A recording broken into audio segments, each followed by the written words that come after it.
Good evening, everybody. Good evening, everybody. Calling this meeting to order. Let the roll reflect that all members of the council are present, and we'll move straight to the city administrator update. Mr. Probst. Thank you, Mayor. I have a few items to go through. Foremost, it's been quite a learning lesson as we've gone through this COVID reactionary phase here on how to deliver our services and still, keep everything running. And I think we've done that overall very, very well.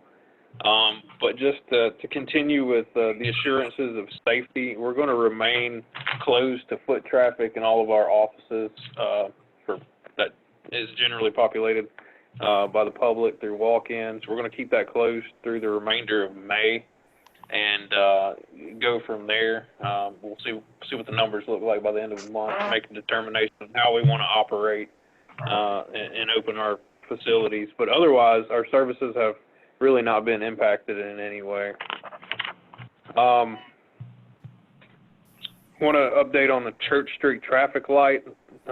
Brian may have a little bit more information on that later about a date, but we're getting close to having to take that down and institute that as a four-way stop that you guys approved sometime last year. So that'll be coming up fairly soon as they start that electric project. We've now closed out Spring Street. We're making the final payment, and we had $140,250 in liquidated damages from the project being so slow to complete. And that's allowed us to do a lot of these other things that we'll have on the agenda tonight and next week to fill in some of those gaps, not just on Spring Street, but in other areas of the city. I've got 2 punch list items remaining on North Broad Street for that LCI program, but that is, as you can see, functionally complete. And for your information, next week, we couldn't get it all prepared for today because I just received it last night. I've got a landscaping package for Church Street for those traffic calming island medians.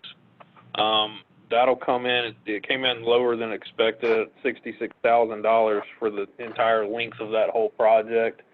That'll be a good one because it'll add a little bit more visual friction and beautify the area, kind of draw your eye away from just the medians themselves. You may have noticed out 78, the Monroe to Loganville Waterline Express is underway. So we hope that'll keep moving at its current rate, aiming for completion probably by the end of the year, by the time that pump station and all is stood up. So we still have a lot of major projects going on, a lot about to start, and Mr. Bailey will probably get into a few more later on in his report as well. But a lot of exciting things happening still around the city. Thank you, Logan. Are there any questions? I have one question, Logan. You mentioned West Spring Street, and I know you were basically referring to the sidewalk project, but we still don't have the street lights in. And I guess Brian could answer that later or now. Where are we with that? We've got 17 ready to pour now in the area in front of Quality Food and at George Walton. We had waited mainly until the contractor doing the overhead construction had got complete, and they are done. DOT moved one of the traffic lights today at Pine Crest and Spring, but they would not move the one at Carwood yet. So we have to work with their contractor on that, but they're moving forward, Ms. Mal.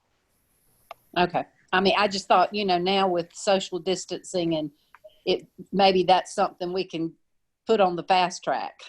And I don't know what I'm talking about, basically. I just thought if we can get, you may have more. We've got 17 of them ready to pour. We should pour those this week, and if we get those poured this week, we will have those lit up next week. Awesome. Thank you. Yes, ma'am. Thank you. Thank you. Moving to the city administrator. I'm sorry, are there any other questions before I move to the city administrator report? Mr. Bailey?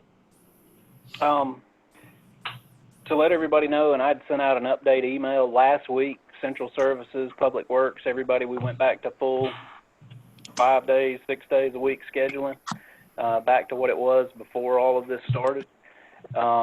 If you've been by Childers Park, I'm kind of jumping into Parks report too. If you've been by Childers, you can see a great bit of movement there. They've actually got the dam in place today. Everything's being graded. They're sloping banks. We've got piping already in. It's essentially kind of getting everything finished up, fixing the West Spring Street side too, to dress that up, to get the drainage working a little bit better for us. And then we come back, hydroseed and stabilize the bridge and pour the rest of the sidewalk and join that, and it should be a completed project here in the next just couple of weeks, week and a half, give or take, if weather will cooperate. The Plaza building with the police department's moving along nicely. Most of the framing is complete. Logan had mentioned that we'll have a item next week, I think, for action. I should have 2 that I will have on the agenda for next week for items of action that we could not get full pricing for this meeting in time. But everything else is moving along. It's nice to see projects going finally and getting things started back moving. And you know, Lee, you said it correctly. Now's the time to get some of that done because we don't have people out somewhat. We're not interrupting the daily activities and you know, hindering businesses. So I think that's perfect.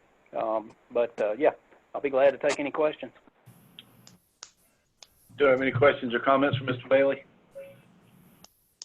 Chris, does the Childers Park project involve any rehabilitation of the stream leading to the spring, or is it just what's been moved right now as far as dirt? It's what's been moved right now. And then on the upper end of the pipe, I think is maybe where you're talking about. Mm-hmm. Is that right? Yeah, towards the library. We'll come back and dress that up, but because of the way the permit was situated, we had to leave that alone. Gotcha. Pipe all that, but yeah, we're going to dress it up. We've actually come in and it's kind of like you had 2 creeks coming into it that had split, and we turned that into one to get everything routed into that head wall a little bit better. So yeah, we'll dress it up and hopefully make it not look as weedy. And then on the far end, on the other side where the bridge is, we want to clean up as far down to the wood line as we can too. Okay. So just dress the whole thing up. I walked through there the other day. It looks great. Yeah. That's So, exciting. I know, it'd be nice to see it actually finish and then start filling up. Yeah. Probably end up with a drought and won't be able to after we've had all this rain. Or positive thinking. I'm just going on luck. Are there any other questions or comments for Mr. Bailey? Hearing none, we'll move. I've asked Mr. Little to handle tonight finance and utilities, of course. Mr. Little, finance? Thank you, Mayor. I'm happy to do it. I'm sad that I have to. We all miss Wayne very much. Ms. Thompson, could you give us the finance report? Yes. You have the financial status report before you. This is as of March 2020. March financials were substantially hit due to the COVID issue, which we didn't anticipate on being hit too hard. I will say that I'll jump into April just because we kind of got some preliminary numbers for April. We don't have everything finished up, but we did receive our loss, which is local sales tax, in the month of April. That was for March, and it was substantially higher than what we anticipated. So that is a good indicator. Loss collections for March that we received in April were $187,000, and what we received in February, for February in March was only $170,000. So that was a good indicator. We know that April is going to be hit with local option sales tax.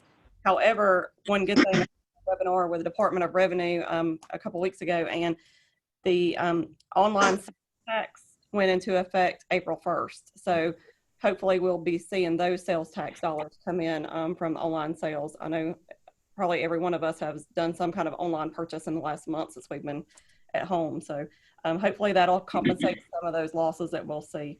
Our utility admin fees for the month of April were down just as we anticipated. For April 2020, they were only $455. Those are transfer fees, return check fees, those kind of things. April 2019 was $70,000, and that's due to late fees and those non-payment disconnect fees that we have. So jumping into non-payment disconnects, we did start those this week, and I am glad to say that we only had 9 cutoffs on Monday. So when I ran a report last week, had 50 something. So once we put that out on social media and let them know that we were going to start doing that, to give them kind of a heads up, even though it was kind of hard to swallow for some people, it did help because we only had 9 yesterday and then we only had 20 today. So hopefully the word has gotten out and people do realize that they are going to have to pay this regardless if it's now or later. So it's better to go ahead and set up a payment plan if they have to, or go ahead and get those extensions in place, or go ahead and pay it. So I'm glad that we aren't seeing 50 or 60 something cutoffs like we had anticipated. So that's all I have as of right now for the financial report. If you have any questions, I'll be glad to answer them. Any questions Are there for any Ms. questions? Thompson? Just a second. Hearing none, thank you, Beth. The next item for the Thank- Finance Committee is the transfer of some utility deposit excess money to the operating account. Beth, you want to tell us about it? Yes, sir. Thank you, Mr. Little. We were looking at our cash flow and kind of areas where we might have some reserves that we don't usually dig into. Those reserves are typically set aside for instances of this. So we hope we never have to use them, but we want to kind of prepare for the future and what the next couple of months may hold for us on cash flow. Our utility deposits, we collect a utility deposit, and I'll kind of go through this really quickly. That is set aside in a reserve or a restricted account. Part of that is in a restricted investment account, and then part of it is in a cash account. Over the years, we've kind of let that accumulate, and we reconcile that every month to what our liability is. So if, say, the city were to go out of business, so to speak, and we had to refund every deposit that we have on hand, that is about $2 million. That's $1.9 million. What we have in our reserve for the utility deposits is $2.7 million. So what we're asking and recommending is that we transfer $500,000 out of that utility cash deposit account into our operating deposit, or our operating cash account to use for cash flow. And then we also have in a utility reserve account $1.3 million, and we're asking to transfer $500,000 out of that as well. So that'll give us $1 million in cash that we can transfer into our operating cash. That's what we're asking for approval. Well, I think the key thing there is, and I know in the past, we only really required to keep on reserve, as far as deposits, the amount of the liability. That's and correct. we have let that grow. So it's truly excess reserves, and it comes in handy in a time like this. Are there any other questions for Ms. Thompson about this? And I will point out that once things get stabilized again, hopefully not too far in the future, we will replenish that utility reserve account back to where we need it to be. That'd be good. Any questions? Is there a motion that we make these transfers? I'll make, I'm sorry, go ahead, Lee. That's fine. I'll make the motion to transfer these funds into the general operating account. I'll second. Motion. I think I need it from the Finance Committee at this point, Ms. Bradley. Okay. And the Finance Committee consists of me, Lee, and Norman at this time. So there's a motion by Ms. Malcolm. Is there a second? I'll second. All those in favor say aye. Aye. Opposed? The motion carries. We recommend that full council. Thanks, sir. I believe that's all we have, Mayor, for the Finance Committee. Thank you, Mr. Little. I appreciate it. Want to let you all know, Beth. I'm sorry to give away the secret. Beth came in either early yesterday or on Sunday and brought in flowers for a lot of the team here and put up posters and Wonder they did that. and that was very nice, and I appreciate your going above and beyond. Moving to the airport committee, Mr. Garrett. Chris, what do we have? Airport activity for April was kind of like everything else. It was down. Transactions, fuel sales, Everything else, hopefully we should be getting ready to order a new 8,000 gallon truckload of fuel for a very low price if prices stay that way over about the next week. The only other thing I had on just the general report was that the survey on the runway actually started yesterday, and that'll be for the runway rehab that'll come, should everything hold as is, should come forward in the state's fiscal year 2021 in July. So let's keep our fingers crossed and hope that still comes through. That's all I've got just on the report. I guess that'll be all for the airport. I think you. Well, I've got one engineer and design service request. Where we went, the council approved the ground lease for a hangar build back in December, and we went through the purpose of that agreement was for us to do the site ready and the site prep work for L&M Aviation to actually come in and build a 16-unit T-hangar. We are at the point that I'm requesting a $20,000 expense to have our engineers of record, GMC, put together a drainage and grading plan that follows all DOT guidelines, permitting guidelines, and that sets us up to apply for reimbursement after everything's built and in our future CIPs. So I'm asking for approval of that by the committee, and I'll be glad to take any questions on it.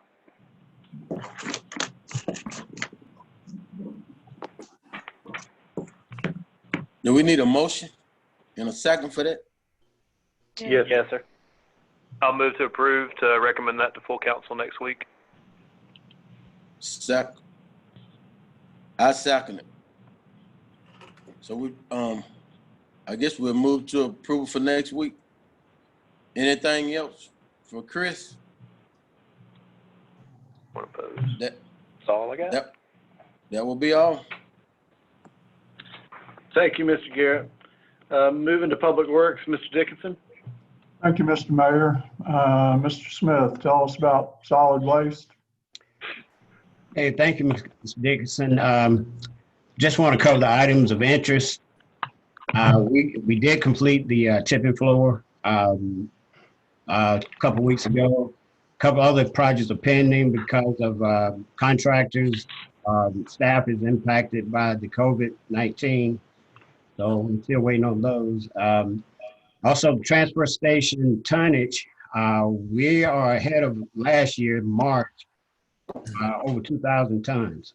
So we continue to do okay with the deposits at the transfer station.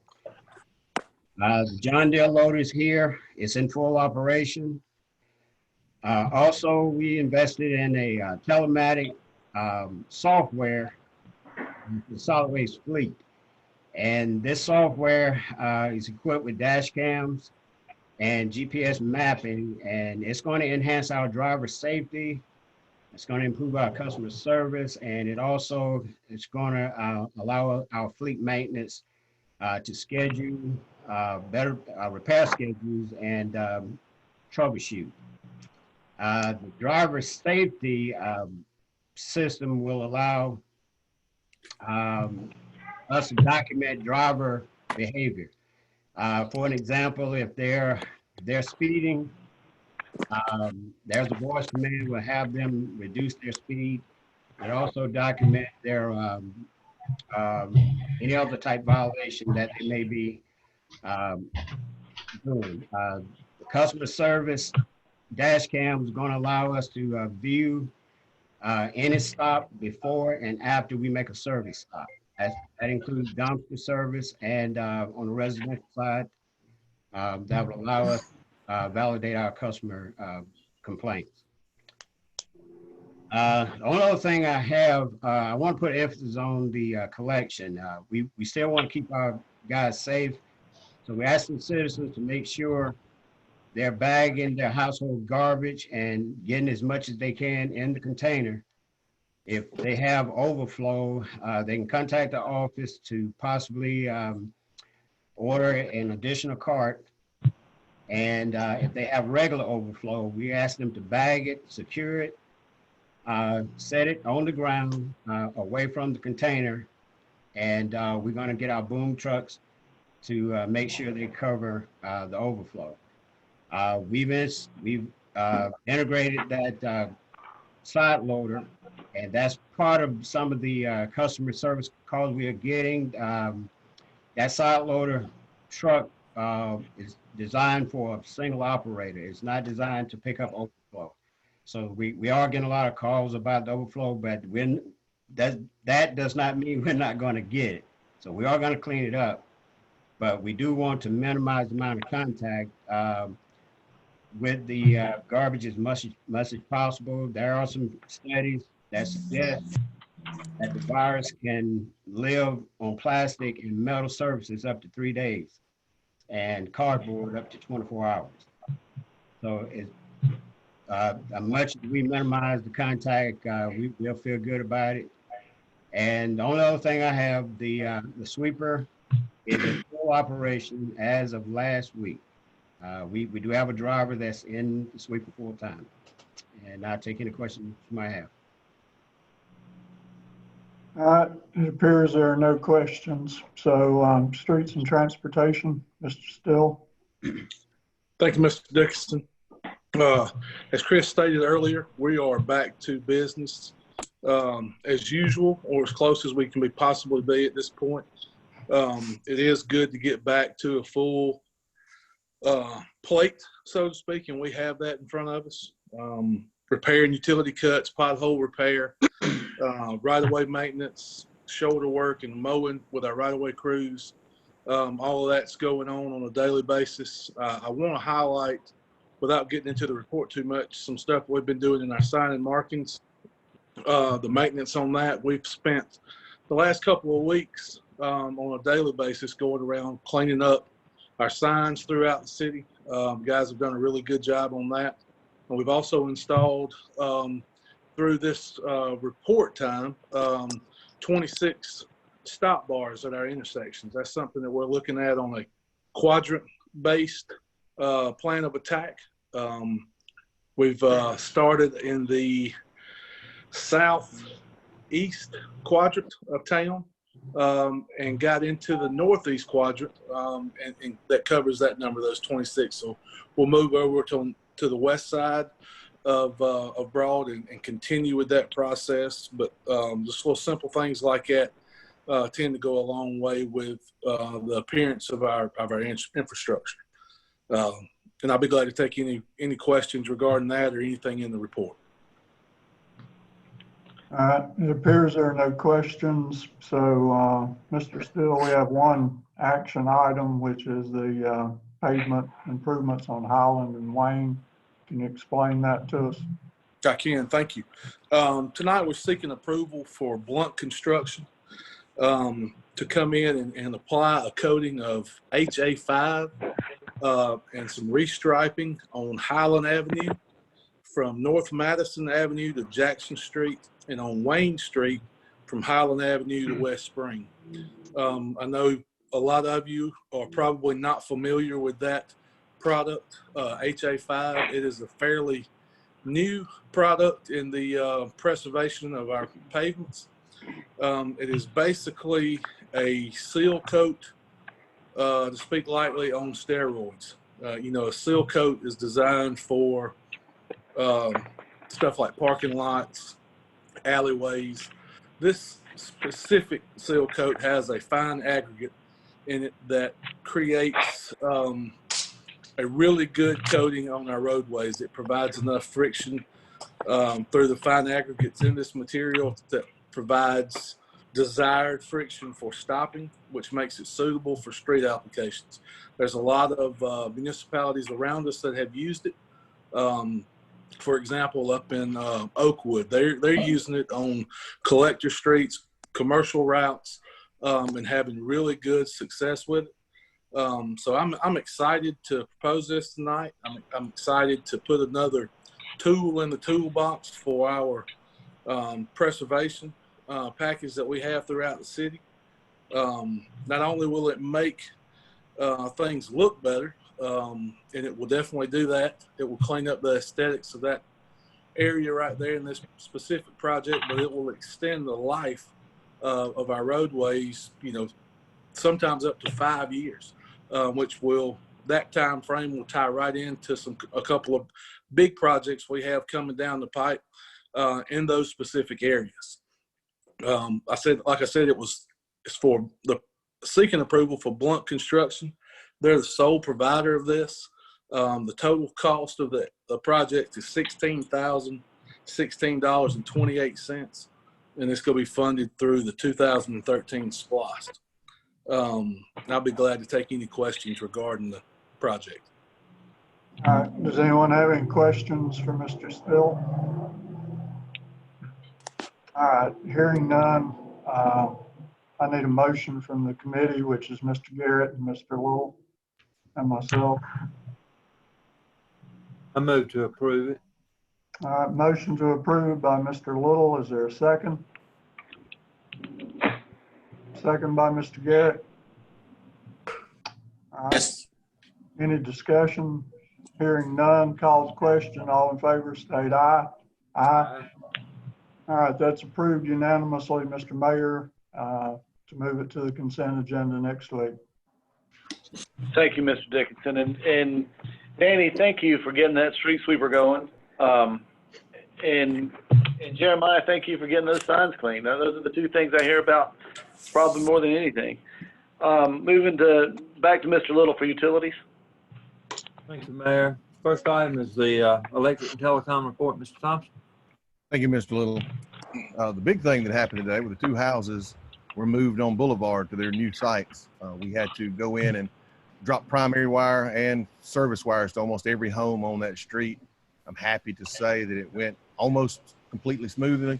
The mover had some issues with equipment, but it was sort of like a parade with all the families on the street out watching and having a good time. So that it's smoother than I expected. The other thing is what Mr. Probst talked about. We have met several times down at the Town Green, the intersection of Church and South Madison. I think Mr. Middlebrooks has every pipe he owns in that intersection multiple times. There's a 16-inch pipe that goes to the Norris Street tank running down the middle of Madison. There's a 6-inch that does feeding around, and then there's multiples on Church also. What we have to do before Public Works paves South Madison is we have to get all the conduits in place to get the power under those streets. And we plan on doing that toward the end of May or the first part of June. I'll have a better date by next Tuesday after we do some more assessing of the underground utilities. That's to facilitate the burying of all the lines around the Town Green. And that will be it'll be a neat project once we get that in there. We just want to get done before Jeremiah does his paving, and we don't have to tear the new road up to do it. If you have any questions on that, we will be removing that traffic light when we do that work. Does anybody have any questions on that project? All right. Bandwidth is leveled out. I think everybody has watched everything they can watch on Netflix. So we've come to a point where we feel a little better. The engineers have got our IPv6 up and running. We're doing testing on that, and we will be able to move that forward, hopefully in the next week or two, to get bandwidth even more expanded. And that'll be a great project to finish up. We do have the new Wi-Fi system installed in City Hall. If you're in City Hall now and you're using it, we're averaging around 300, 350 megabits per second per device inside City Hall, which is great. And we will be asking later on after this report for the management software for the downtown Wi-Fi project, which all that equipment has been received. And I'll take any questions you may have. Thank you, Brian. Go ahead and tell us about the community Wi-Fi. Well, the community Wi-Fi software, Mr. Little, will allow us to address on our side, on the city side, down to the MAC address and have better control of who is in and out of our Wi-Fi system, giving us more security. But it will also allow us to, by password protection or by any way we deem reasonable, allow the public to access our Wi-Fi in the downtown sector. We vetted 4 or 5 different products used by hotels, products used by universities, products used by stadiums. We came down to the one that we're suggesting tonight. It allows us to put that on our, what are called our VMware servers, so we don't have to buy hardware, and we're requesting to spend $11,250 to get that software and get it installed. Okay. Are there any questions about that for Mr. Thompson? Is there a motion? I'll make the motion to that be approved and put on the consent agenda for next week. Motion by Mr. Larry Bradley. Is there a second? I'll second. All those in favor say aye. Aye. Opposed? Motion carries. Thank you, Mr. Thompson. Next item, Ms. Middlebrooks, is our water, sewer, gas report. Thank you, Mr. Little. Just a couple projects upcoming and existing to share with you. One new one is natural gas along Snow's Mill and Jones Woods Road. It's an 8.6 mile run of 4-inch plastic to serve, to begin with, 23 proposed chicken houses. There's an additional 10 that we may add. We're trying to work a deal out with Morgan County at this time to serve it, but possibly 33 chicken houses total. And then we have the Highway 11 South gas renewal. That's the high pressure line that we downgraded last year due to leaks. It's been awarded, and Harrison & Harrison was a low bid, and it's scheduled to begin in the next couple weeks. Down to the 2018 CDBG, they're probably about 25% along. It's moving a little slower than we had hoped, but it is moving. And then on the water side, we completed the Millage Avenue, Davis Street water extension this past week, and happy to report the Loganville line is they've got 6,000 feet in, so it's moving along fairly well. And then we've submitted our 2020 CDBG application, and that's for the storm drainage project in the Cherokee Avenue, Cockwood Street, Hubbard Street, in that area. And then Alcovey Street, Barrett Street drainage, that'll be actually started today. They'll be installing the pipe and the structures tomorrow to take care of that standing water there. And then I'm going to have one action item for next week. This was brought to our attention today. Charter, which is who we rent the belt press from at the sewer plant, they notified us today that Charter will need to pick that belt press up in July. We never intended on keeping it this long, but we've lost another plant site. So we had 11 back in 2000, down to 2. So we're losing one of our bigger ones. And so we knew we was gonna have to have the belt press longer. They notified us today that the rental would need to be picked up. They got a long-term contract for a rental in another state. So we discussed the idea of going ahead and purchasing our belt press that we were going to put in the rehab of the plant. It's about a 3-4 month build out. So what we would do is we'd go ahead and purchase it. They would pick the rental up in July. We would have ours in August. And so we'd have about 4 or 5 weeks there that we would have to use our drying beds. So there's enough room there for that. And then once we build our new building, belt press can be picked up and just basically moved into the building. So they're basically just taking care of some of the expense early. But once I've got a good number, and I should have that by Friday, I'll share it with you and then be ready to talk about it again on Tuesday. And that's all I've got. Well, thank you, Rodney. Is there any questions, Mr. Middlebrooks? I just want to say, Rodney, I'm thrilled that you're doing the Barrett and Alcovey Street drainage issue because it truly is dangerous. Yeah, I just wanted to note on the belt press issue. This is a long-term play. Like Rodney said, we're going to go ahead and buy this up front, but we'll save at least that much money, $200,000 plus in rental fees, by going ahead and purchasing this at a much lower price and having this custom built for our plant. So I think it's a solid move, and he'll have all that for us next week. Thank you. Thank you. I believe that's all, Mayor. Thank you, Mr. Little. Thank you, Rodney, and thank you, Brian. Moving to public safety, Larry Bradley. Yeah, we'll go to our Chief Owens for the report.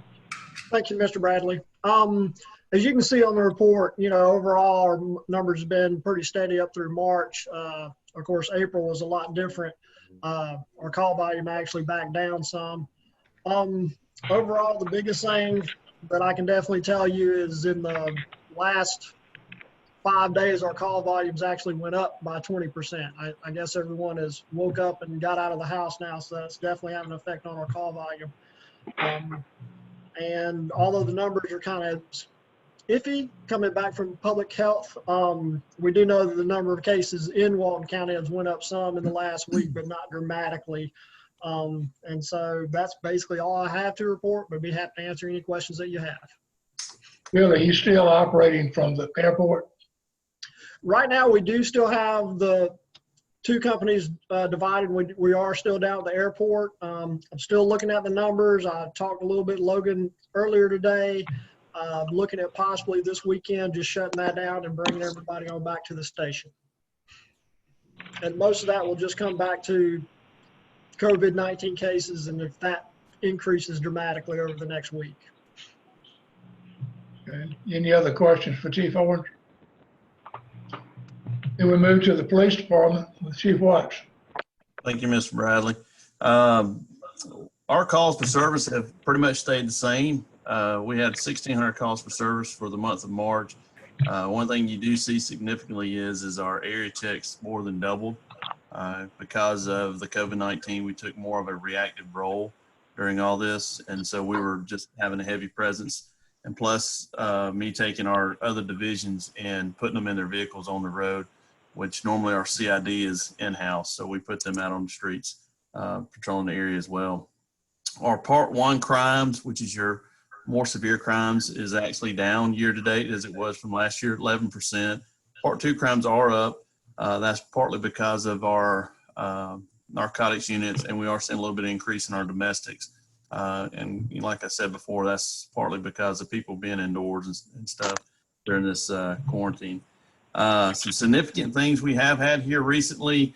Y'all heard about the Dollar General robbery on South Broad.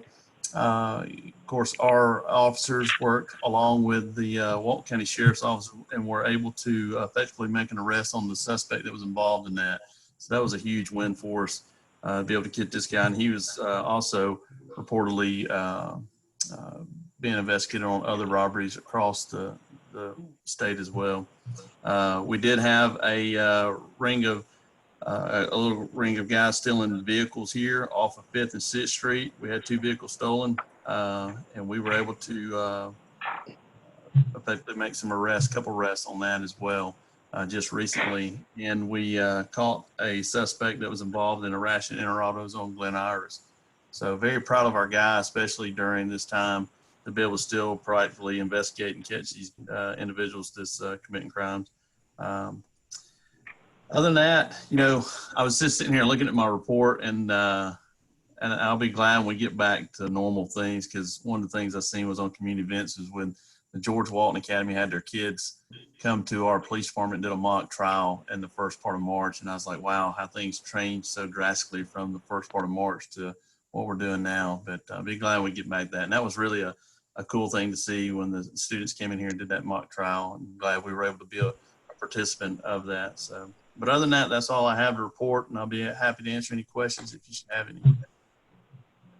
Okay, anyone have any questions? Chief Watts? Then that's all I have, Mr. Mayor. Thank you, Mr. Bradley. Moving to the planning and code, Ms. Malcolm.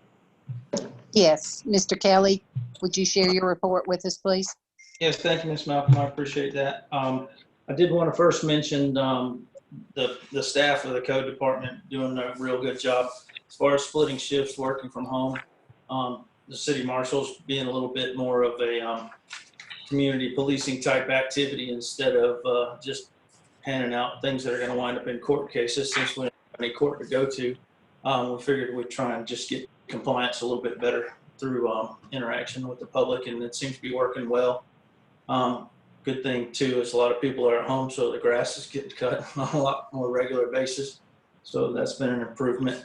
Debbie and Dolores did a great job, and their workload didn't really slow down much at all. We have just as many inspections and permits and plans coming in as we ever have. So that's actually a good sign, I think. Getting into the report for the month of March, we did have 105 inspections and wrote 66 permits in that time frame. We had 11 new businesses and 13 closed businesses. One each of those will offset basically because of a change of ownership. Threw that one into both categories.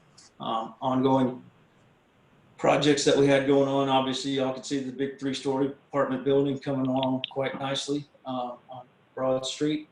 And John's Supermarket just opened up, so that job's complete now. They're operating currently on a temporary CO in order to complete their restaurant and get a few other minor things corrected for the fire marshal. Monroe Self-Storage is still going. Monroe Pavilion, moving right along. I think the Flat Earth Society might believe in themselves even more when they get done moving all that dirt, because that is a ton of area that they are flattening out there, and they're doing a good job of keeping it on site and not causing too many environmental impacts. So that's a great project and a lot of infrastructure going in right now. The city marshals, mentioned them earlier, but they did a good job, and they picked up 67 signs in that time frame, wrote 272 repair cleanup orders, and investigated 3 tampering cases and issued only 4 citations. If you have any questions about the balance of the report or anything else going on from our department, I'm happy to answer them. Are there any questions? Patrick, I talked with Greg this weekend. I went to John's early on Saturday morning, and it is fantastic. If y'all have not been, please do go. But he mentioned to me to tell you and our marshals and the entire team, Debbie and Darlene, what an outstanding job in the ease of going through the process, which is a little bit different than the typical calls you get, I know. So nicely done. Thank you. I appreciate that. Any other questions? Thank you, Mr. Kelly. Thank you. Mayor. Thank you, Ms. Malcolm. Ross Bradley, Economic Development. Thank you, Mr. Mayor. Ms. Crosby, would you mind sharing with us the economic development report? Yes, of course. You'll see on the report an update on the DDA stabilization grants. We had the first round of applications in April, and of those applications, there's a breakdown in the report of the types of businesses that applied. 33 businesses were awarded grants. That's $77,200 funded so far. 222 jobs were impacted by support keeping those businesses' doors open, and we have 17 more applications to be considered in this month's DDA board meeting. So I'm pleased with how that program's going so far. Hopefully we'll have a lot of communities looking at it and also trying to mimic it and do it in their city. So thank you all for leading the way and kind of setting a model for the state to have how to respond and support small businesses. Other thing I want to mention is that the Monroe Farmers Market has elected to not do a face-to-face market for the month of May. Hopefully we'll be able to reopen that later in the season. So they've shifted to an online farmers market where our vendors put all of their product online. It's open right now online. It opens from Sunday afternoon through Wednesday night to make the order. And then on Saturday, we'll have pickup where they'll drive through, their order will be pre-sorted, and they'll just hand it to people in cars. So that's what we're working with to try to do that. After the first day of being open, we had almost 30 orders. So it's a great element to our market that we'll probably end up keeping. Like so many things through this process have been really good. Businesses will continue to use them. and become kind of omni-channel in the way that they market, communicate, and sell product. So if you have questions, I'll be happy to answer for you. If there are no questions, that concludes our section, Mr. Mayor. Thank you, Mr. Bradley. Moving to Ms. Crawford with Parks. Thank you. Mr. Bella, will you take that, please? Yes, ma'am. Thank you. I jumped the gun a little bit earlier and put it in the central services part, but Childers Park is coming along nicely with everything I had stated earlier. Matthews, after we removed the block building up front, and we've spent a lot of time clearing brush and debris and taking down some dead trees, pulling up signage that had just been there for years and years and years, I think has a much more open, cleaner look. It's certainly been busy over the last couple of weeks. Hammond Park is getting a similar treatment. There are a couple buildings out there that we're probably going to take a look at just removing to clean that park up and just kind of open things up. But that's something we're going to work on pricing, work on the timeline of things. And then Pilot Park, obviously, I'll follow up on the next item. We actually went through, the RFP closed on April 23rd, and staffs went through the evaluation of that, and that's the next topic that we'll discuss to do a complete Pilot Park project. So, and that's all for the report section. I'll be glad to answer any questions. Are there any questions for Chris? No, we'll get to the actual item. Do you want to? So now we can, yeah. I just want to ask you to talk about the project. Yes, ma'am. Yeah, so we kind of set what I feel like was precedent on the Childers Park project, where we had it approved as a complete rehabilitation of the lake feature and the drainage and everything. And I want to do this the same way. After we received RFPs and staff evaluated everything, the playground equipment that was presented and what came in, the lower companies and what they're providing will not exceed the $150,000 number. Provided this project is approved tonight by the committee and then next week subsequently by the council, I would like to enter in discussions with the top 2 or 3 bidders after the RFP to kind of get the design down, figure out exactly what we want, and get them to give their best, lowest price, best lead time, so that we can then move forward. The request is for $250,000, and that's to completely rehabilitate Pilot Park. That's from the demo to the grading to sidewalk additions, landscape and irrigation, and to include the equipment. And that would come out of SPLOST 2019, and it's money that's already earned from those SPLOST dollars. So the money is there, and this was the big first turnkey project that we're really looking at doing to kind of to state that, you know, the city has really taken back over the parks and what we're planning on doing in the long run. So any questions, I'll be happy to answer to help clarify. Do we have anything going on at Matthew Park, Chris? What Ms. Crawford and I had discussed the other day, or actually yesterday, when we met, the plan for Matthews is to basically do what we've done and kind of get us a clean slate to bring the maintenance aspect up to par, and to then allow the SPLOST dollars to build over the rest of the year. Hopefully by the end of the year, we want to go through this same process to where we've got RFPs and whatnot out there for different companies to propose based on the plans that we develop with staff, with committee members, with council members, to then jump into this same project phased process with Matthews in the first part of 2021. So yes, that's the plan. We're just kind of doing it as we can get the revenue base built.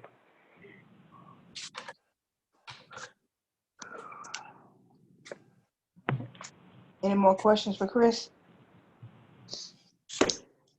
Is there a motion to approve the Pilot Park rehabilitation Motion project? to approve. Is there a second? Second. All in favor? Ross Bradley. Aye. All opposed? Well, that motion is carried for next week's agenda. Thank you. Yeah, thank you very much, and this will be an exciting one and one that I really think we can hang our hat on as being a great project. Thank you, Ms. Crawford. Thank you, Mr. Bailey. Moving items for discussion, application of beer and wine on-premise consumption at Bistro South. Mr. Kelly?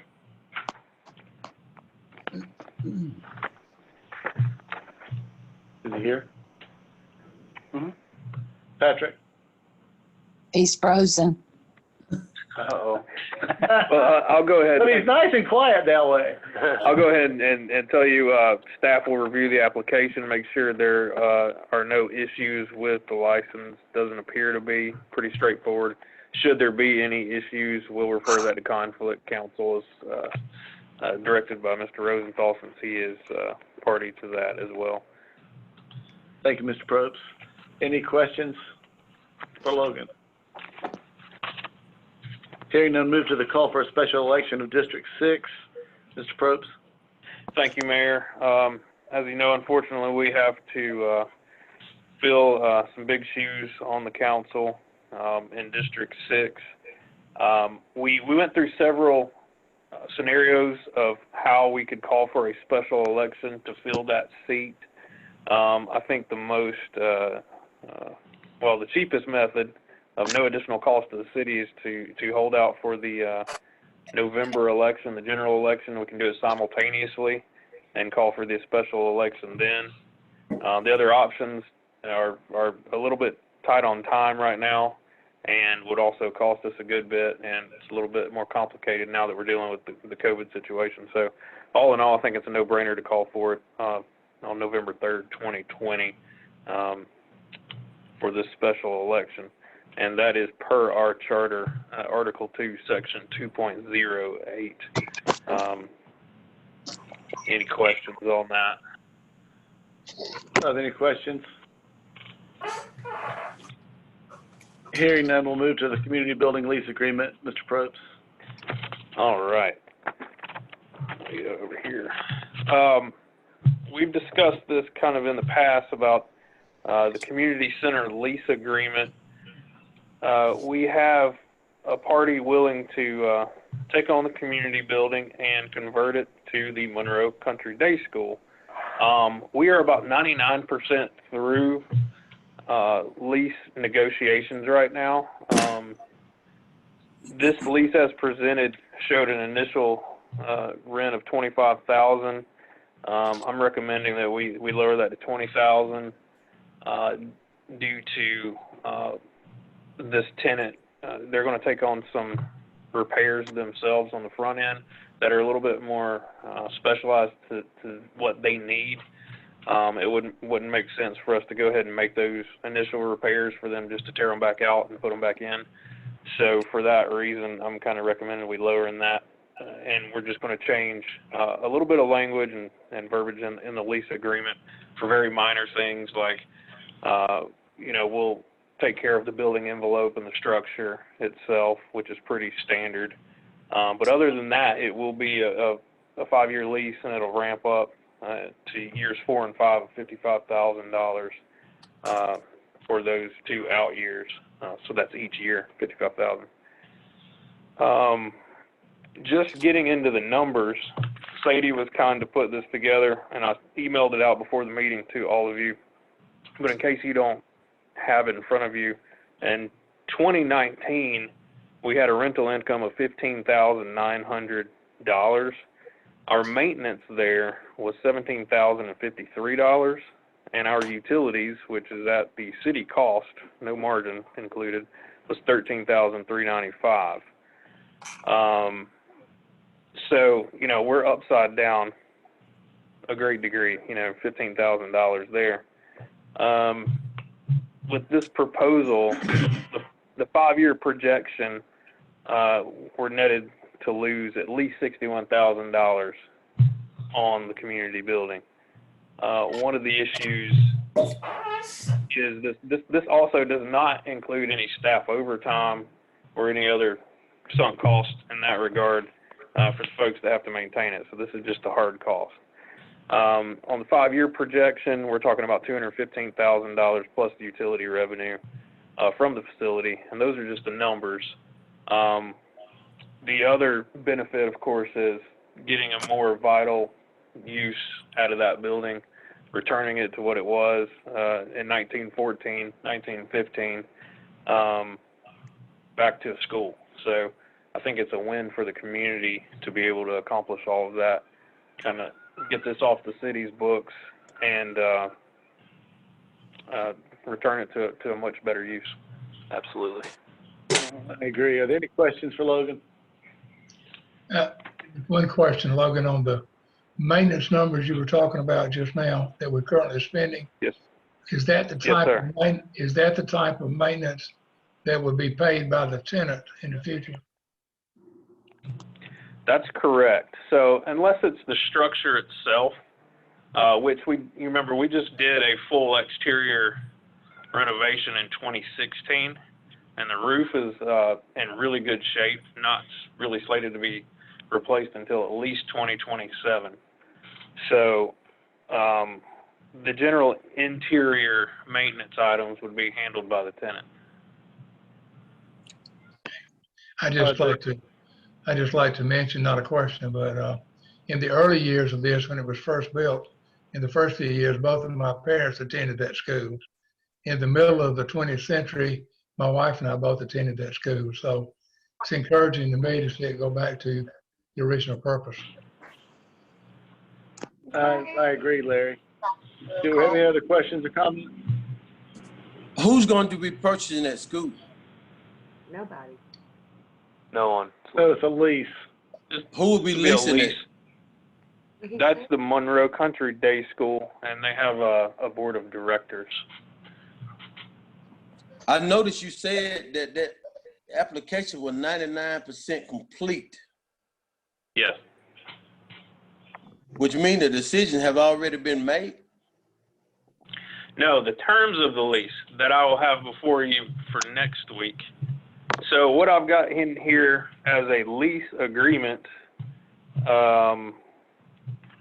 is pretty much it, other than I was going to change the initial year one period based on a lot of potential maintenance items that would need to be taken care of up front by the tenant rather than the city. And a couple other very minor issues. I also noticed you said it's more beneficial to the citizens of Monroe. Now explain to me how did that beneficial to the citizens? I can give one. So we'll break it down like this. The rental data, so let me give you the rental data. The rates for the small room is $100, large room's $200, auditorium is $250, and the entire building is $500. In 2018, the facility rentals by private people, private citizens, there were 46 room rentals, 8 entire building rentals, and only 4 of those were non-weekend rentals. In 2019, we had 43 room rentals, 3 entire building rentals, and 5 of those were non-weekend Let me rentals. ask you this. I understand what you're saying now. Are the Republican Party still going to be meeting on the second Monday of every month? Not if it's leased. Would that even be in our purview, or is that between No. the tenant and? Yeah, that's not us. No, we're leasing it out for a school. But just for clarification on that from Paul Rosenthal for legal, is the lease agreement as drafted in the initial negotiations were that it could be used for school purposes only. So there is no subleasing envisioned under the terms of this lease. There is no subleasing it to anybody, whether it be political or anyone else. It is for a school use only. And, just to finish that, the citizens venue, so we're subsidizing over, a 5-year period or 2-year period rather. That's over $20,000, $22,000 that we've spent on less than 100 rentals for private parties. Well, the direct benefit over the next 5 years is instead of losing potentially $75,000 in cost and maintenance, that'll be wiped off the books, and so there is no loss to the taxpayer. Correct. In fact, it's a gain, and we set a little bit aside for maintenance and improvements, but Yeah, it's actually a win to the taxpayer Well, let me ask you this. in that regard. What would a city be offering to people that want to have a event that can't afford the more expensive places in the city of Monroe? Do we have anything to offer the citizens of Monroe? I do believe you might can speak to this. The Boys and Girls Club rents out for. The Boys and Girls Club is an option. I know that a lot of, based off the pricing structure you just said, and I can't quote some of the other rental places in town, but it's very competitive in terms of what, for instance, the Wayfair would charge, or the livery stable, livery building, whatever it's called. So I mean, there's plenty of options, but I guess to answer your question, Norman, there wouldn't be a direct city option outside of outdoor parks. Yeah, I mean, we always have, we're building out the new courtroom at Walton Plaza, which could be, for small meeting space, rental venue, if we're not holding court. We're designing it to be kind of a flex space for things like that. I don't know about birthday parties at the police department, but as far as meeting spaces and whatnot, that's an option. I don't think this is beneficial for citizens of Monroe. I think it's beneficial for families of Monroe. I don't understand why this council really think that's beneficial for the citizens of Monroe. Now, who actually stand to benefit from this? And it's definitely not taxpayers stand to benefit from it. Well, it is.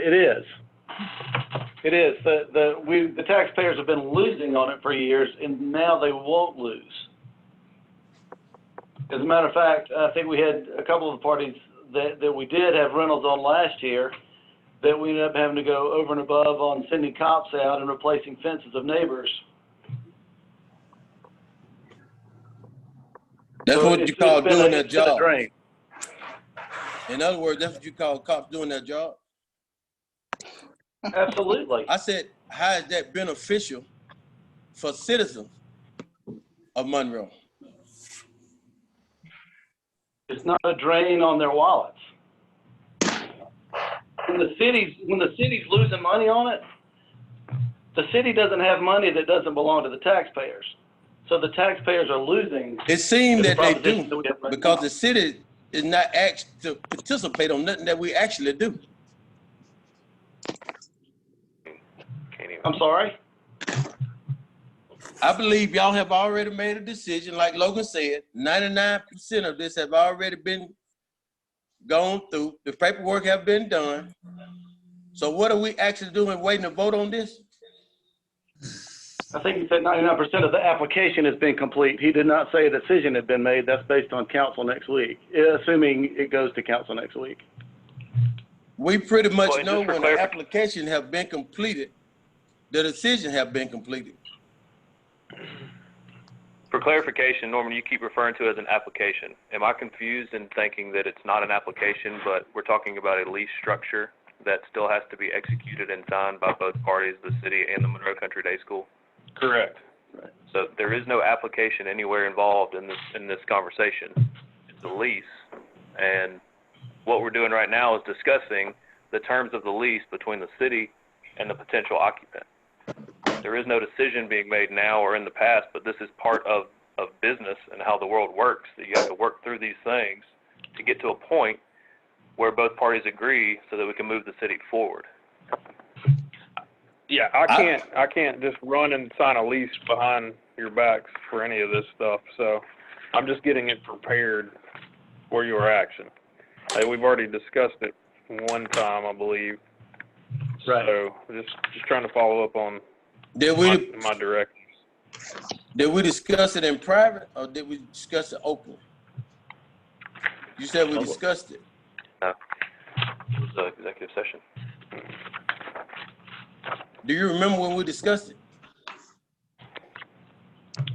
It was an executive session. What did you say? You discussed you discussed real estate in executive session. So it was private. And just to clarify, from that perspective, just for disclosure for everyone, this council has the ability, should it choose, to discuss this matter in executive session, but instead, for purposes of full disclosure, put it on the public agenda for discussion both here and again for consideration next Tuesday night at our regularly called meeting.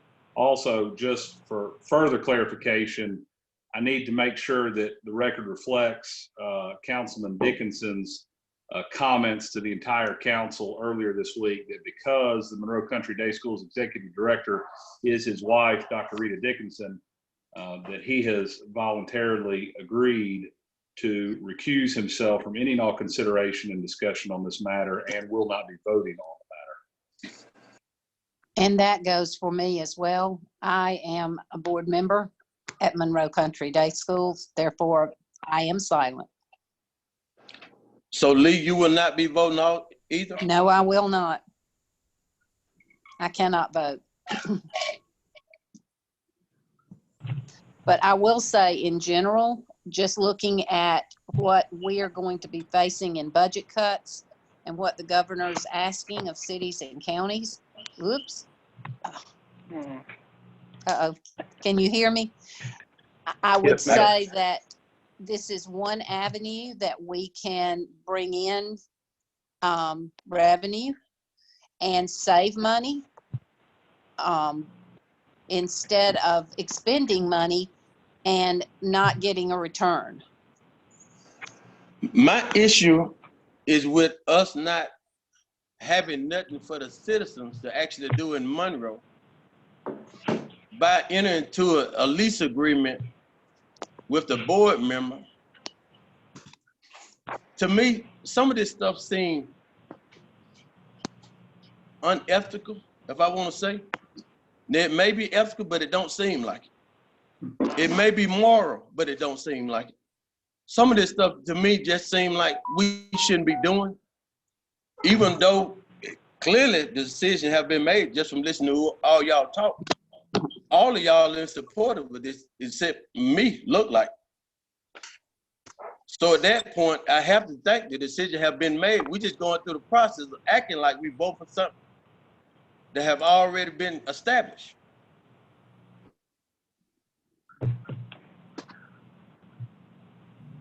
So any more comments or questions? Yeah, I ain't finished talking. Feel free. Oh, I'm still making comments. At any time, are we gonna act ethical or moral when it comes to this city? Well, Norman, in my opinion, you're just completely wrong.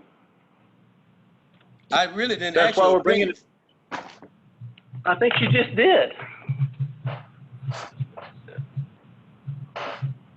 We like to have somebody to talk besides you, Mayor. You seem the only one that want to actually talk all the time. Can somebody else have an opinion besides you? Do you want me to answer that, or is that question actually just rhetorical? Rhetorical means, did you mean it for me or for the rest of the people? I don't hear anybody talking but you. Because you directed the question to me. I'm directing the question to board members. Do any of y'all think this is moral or ethical for board members to be purchasing property rent from the city? If there was That's a the purchasing question I'm question, asking I to still board think members. if there was a purchasing question, I don't think it would still be unethical or immoral if it was handled correctly. But there is no purchase in question. It is a 5-year lease agreement, meaning the city owns it. The Monroe Country Day School pays money to rent it, and at the end of the 5-year term, we get to renegotiate what that looks like moving forward. There's nothing unethical or immoral about it. As a matter of fact, this is a phenomenal thing for the Church Street area, for all the families who participate as students and members of that school. Do you know how many people? Nothing wrong with this in my opinion. Well, I already knew that was your answer. How many people attend that school that actually live on Church Street? Do you know? I can think of 5 that live across the street. 4 maybe.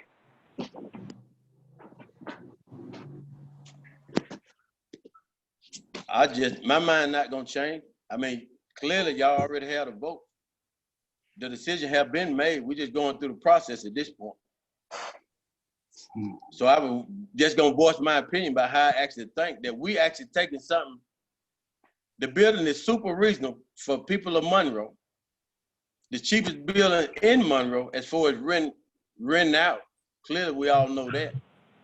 And now we're actually taking that from people that they can't even do that in Monroe at this point.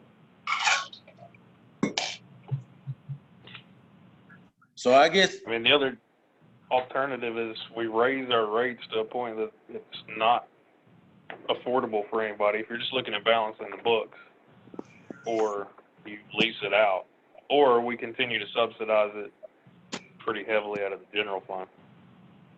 So, 3 options for council's consideration.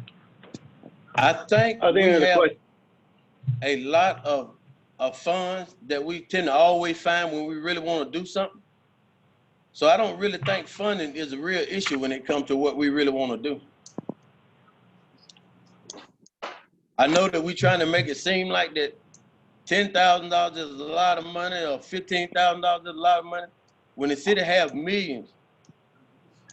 Just like Bill was talking about moving $500,000 from here to another account, or $500,000 from another account to another account. And now we're talking like $10,000 or $15,000 is a lot of money. When we shipping $500,000 from one account to another. That's utility funds. We can't use utility funds for general services. I'm not saying we can. What I'm saying is we trying to make it seem like we don't have the money to keep running things like we've been running, which we all know we do. Well, we may not when we start having to cut 14%. And that's probably what we're going to be looking at. Lee, I thought you said you wasn't on the fund since you're on the board. I'm not talking about the lease. I'm talking about saving money. And finding ways to be financially intelligent. I think if we really wanted to save money, we would cut staff. If we ain't talking about cutting staff, we ain't talking about saving money. I don't necessarily think we need to cut staff, but I'm saying if you really want to save money, the first thing you would talk about is cutting staff members.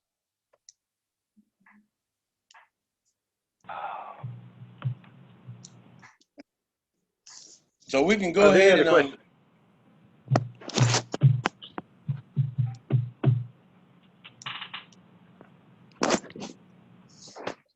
I want you to know I'll be voting against it next week. Thank you, Mr. Garrett. Are there any other questions or comments? Hearing none, we'll bring that to council next week. Moving to items requiring action, roadside enhancement and beautification council grant. Mr. Probst. Thank you, Mayor. We'll be having a resolution before you to get it in under the deadline. It's basically, I hate to use the term free money, but it's free money to the city anyway, to get from the Georgia Department of Transportation's roadside enhancement and beautification grant.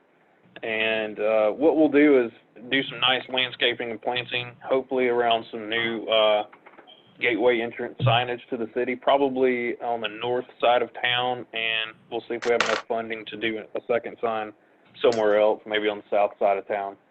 But anyway, this is just money out there that we can use to supplement that project.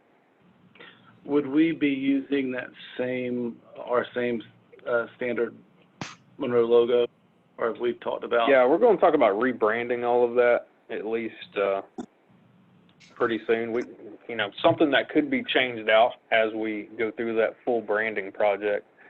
But we want to at least start getting a signage package developed underway there. But anyway, this is for the plantings that we would do at this roadside area. Okay, and we'll be bringing it and reading that next week.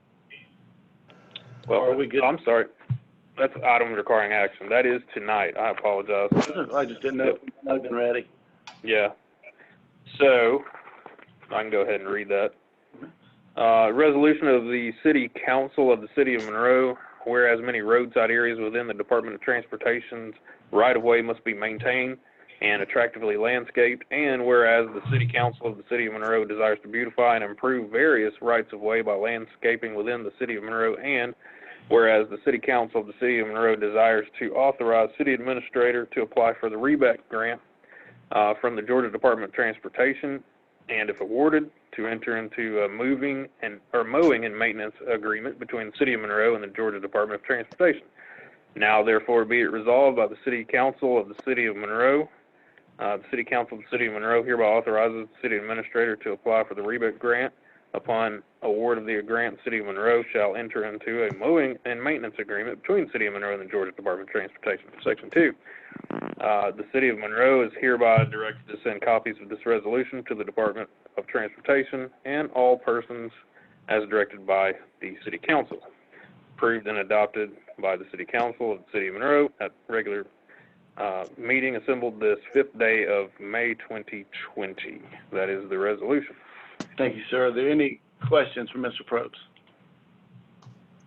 Hearing none, I'll entertain a motion. Move to approve. Motion by Mr. Bradley. Is there a second? Second. I'm sorry? Second. Mr. Little? Yeah. Thank you. Is there any discussion? Hearing none, all in favor signify by saying aye. All opposed, like sign. Motion carries. That passes. Before we adjourn, I just want to let you know, looking like the Monroe Pavilion groundbreaking, you had mentioned, Patrick, the grading that was going on there. Looks like that is going to be happening mid to late summer, so things are still moving forward. Also, Lee had mentioned the 14% state cut to the budget. That's in an article by Representative Burt Reeves. He's with House Appropriations. I've emailed a copy of that to each of you for your review. Just kind of to keep in mind as we move forward in the ways that we can see to better tailor our budget to suit the needs of our citizens. So please keep on keeping on. Nothing else. I need a motion to adjourn, please. So moved. Thank you, Ms. Malcolm. Do I hear a second? Second. Thanks, Jason. Second by Mr. Little. All in favor signify by saying aye. Aye. Aye. All opposed, like sign. Motion carries. Meeting adjourned. Thank you, everybody.